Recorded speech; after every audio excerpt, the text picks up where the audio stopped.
Ito yung magandang butterfly na kita natin. Apat yung mata. Talagang maganda. Maganda.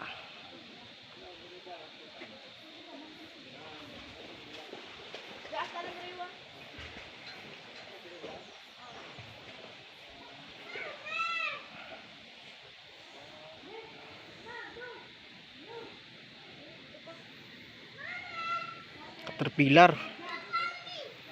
Hindi ko alam kung anong klaseng caterpillar ito. Hindi ko to iiwan natin kasi hindi pwedeng kunin, baka mamatay lang.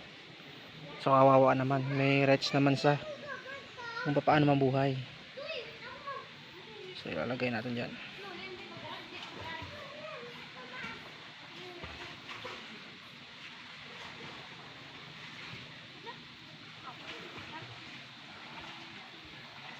So.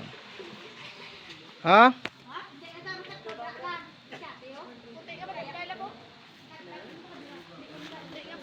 Hmm.